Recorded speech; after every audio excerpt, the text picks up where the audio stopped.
Decíamos en el vídeo anterior que el hecho de que existan agregados da lugar a que se produzcan poros y esto da lugar a que tengamos que estudiar una propiedad del suelo que es la densidad. La densidad es la relación entre la masa del suelo cuando está seco y el volumen que está ocupando. Por supuesto, va a depender, como hemos visto antes, de la textura y del contenido de materia orgánica y de la estructura del suelo.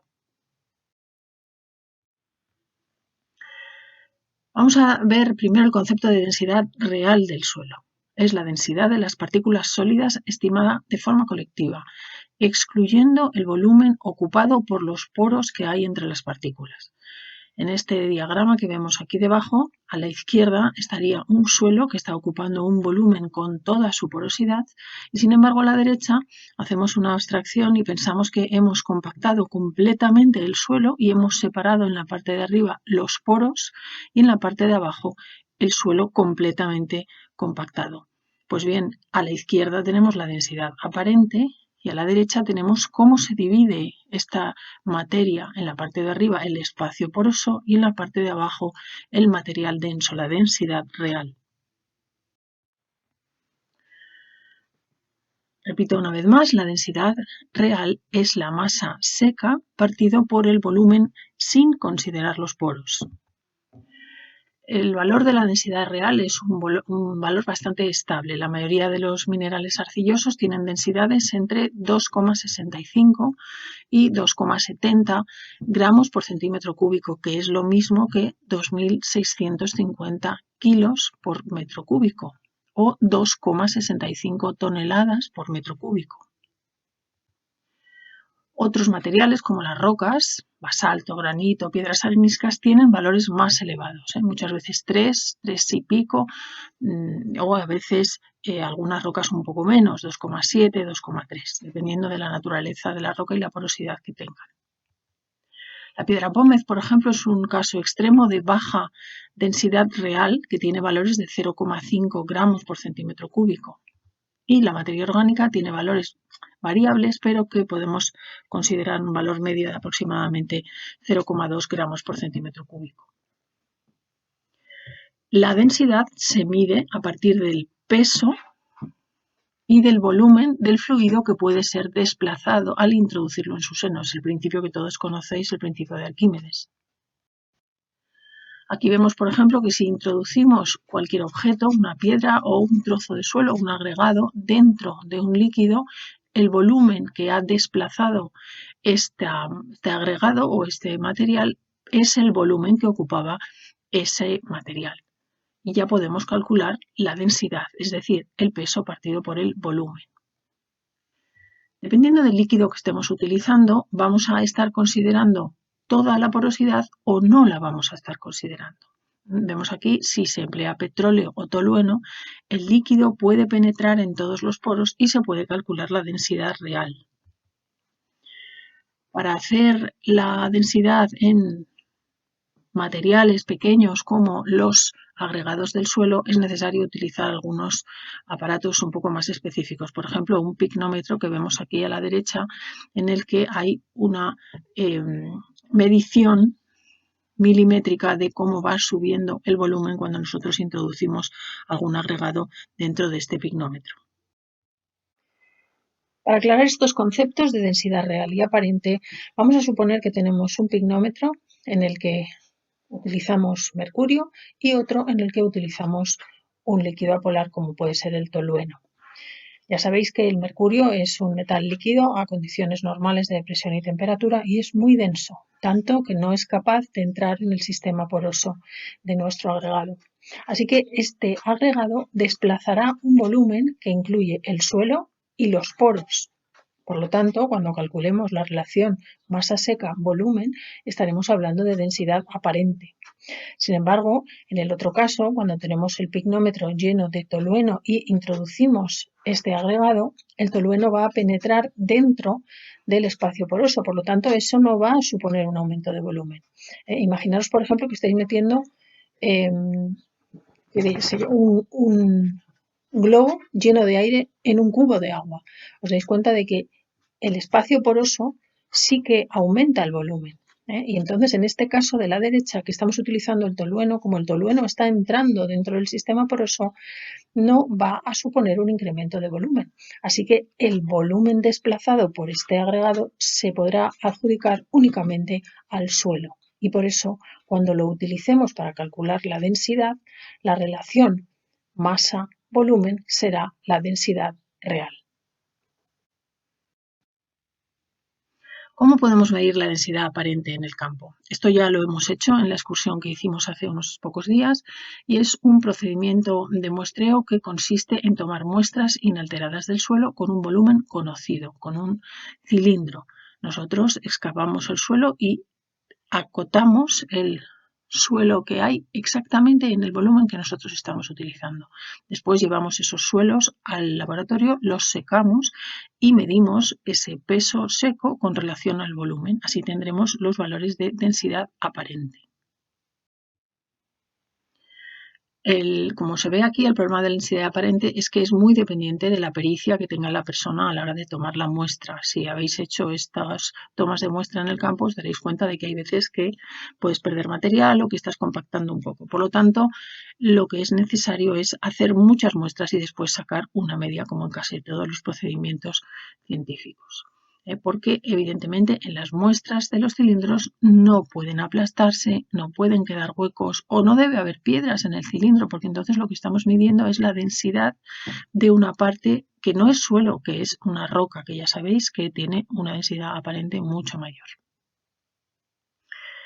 Bueno, aquí vemos en el diagrama de abajo los valores aproximados que puede tener la densidad aparente en suelos desnudos, en suelos en los que hay en la superficie pastos y suelos en los que hay en la superficie bosques. Esto es debido a los aportes de materia orgánica que tienen lugar como consecuencia de la vegetación que hay por encima. Hay una pregunta que se hizo el otro día en el campo y es que ¿qué pasa si no podemos tomar la muestra porque se nos cae? Que eso puede ocurrir muchas veces cuando el suelo es muy arenoso. Pues bien, en ese caso podemos utilizar otros procedimientos. Vemos aquí que cuando no se puede tomar la muestra inalterada en suelos muy secos, muy arenosos o muy pedregosos, lo que hacemos es hacer una excavación en el terreno. Y esa excavación la rellenamos con un material del que nosotros conocemos su volumen y su peso exacto. Por ejemplo, lo podemos rellenar de unas arenas o incluso lo podríamos rellenar, si pudiéramos aislarlo, con un plástico de agua o lo podríamos rellenar de yeso y calcular lo que hemos añadido en ese volumen y después de ahí extraer el volumen de nuestra excavación. Vamos al laboratorio, pesamos el suelo que hemos excavado una vez que esté seco y ya podríamos tener la relación peso seco-volumen. Aquí vamos a ver cuáles son los valores habituales de la porosidad y de la densidad aparente. En este diagrama, que tiene en el eje de las X las texturas de suelo, desde arenoso, franco-arenoso, franco-arcilloso y arcilloso, en el eje de las ordenadas de la izquierda estaría la porosidad, representada en el color rojo, y en el eje de las ordenadas de la derecha estaría la densidad aparente, representada en color azul.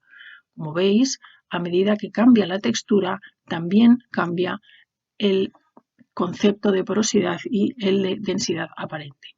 Los suelos más arcillosos tienen más porosidad total y menos densidad aparente que los suelos arenosos. Por supuesto, hay un margen de variación. Lo que tenéis que recordar es que a partir de valores de aproximadamente 1,6, 1,7, las plantas y los animales tienen dificultades para vivir en unos suelos tan compactos y especialmente las plantas tienen dificultades para el crecimiento de sus raíces y las semillas que germinan también tienen dificultades para dar lugar a plantas. Aquí vemos los valores más habituales de densidad aparente y de porosidad. Veis aquí que los suelos arenosos pueden oscilar entre 30 a un 42% de porosidad y densidades aparentes altas, entre 1,5 y 1,8, y así sucesivamente hasta los suelos arcillosos que tienen porosidades superiores al 50% y densidades aparentes normalmente inferiores a 1,3. ¿Esto es necesario aprendérselo de memoria? Pues no, no es necesario. De todas formas, si en algún momento, en algún problema, se os dan valores de porosidad y de densidad aparente, lo que sí tenéis que ser capaces es de distinguir cuál es el suelo arenoso o el que tiene carácter arenoso y cuál es el suelo que tiene carácter arcilloso, porque tendrá más o menos valores de porosidad o de densidad aparente. Pues bien, vamos a ver cómo se calcula la porosidad. Y se calcula a partir de datos que ya conocemos de densidades aparentes y densidades reales. Aquí tenemos este diagrama, una vez más, en el que a la izquierda estaría la densidad aparente y a la derecha estaría la densidad real y el espacio poroso. Pues bien, la porosidad total sería el volumen total que ocupa ese suelo menos el volumen del suelo compactado partido por el volumen total por 100. Hay otra manera de calcular la porosidad total que sería igual a 1 menos la densidad aparente partido por la densidad real por 100. Como veis, los valores de la porosidad se dan en tanto por ciento. Vamos a ver un ejemplo. Vamos a hacer el cálculo de la porosidad total. Tenemos una vez más este mismo diagrama. A la izquierda tenemos el suelo expandido sin compactar que ocupa un volumen de 40 centímetros cúbicos. La masa de ese suelo seco son 50 gramos.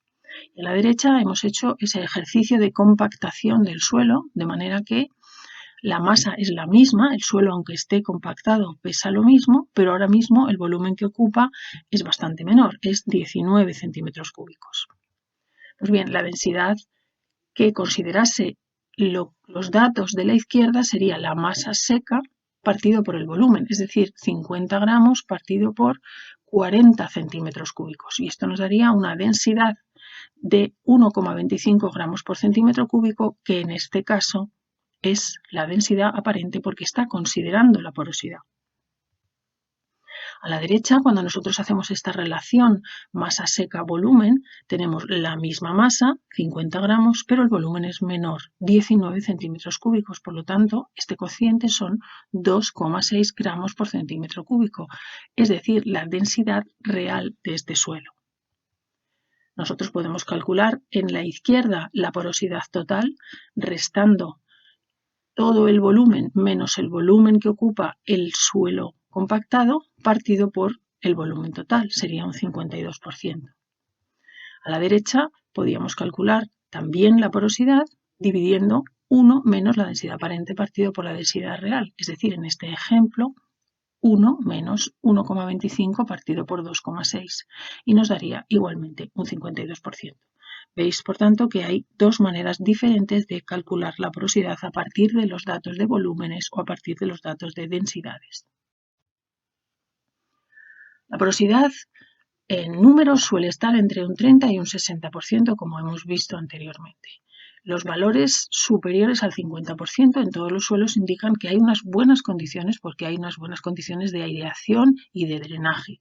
De todas maneras, la porosidad no nos está informando sobre el tamaño y la distribución de los poros. Os recuerdo que los poros se producen gracias a la agregación del suelo.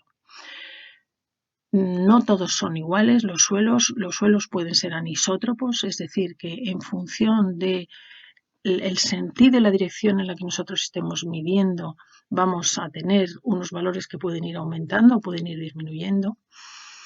Y esto hace que sea necesario considerar cuál es la geometría del espacio poroso. Es fundamental para comprender las propiedades físicas del suelo que vamos a ver en los vídeos a continuación.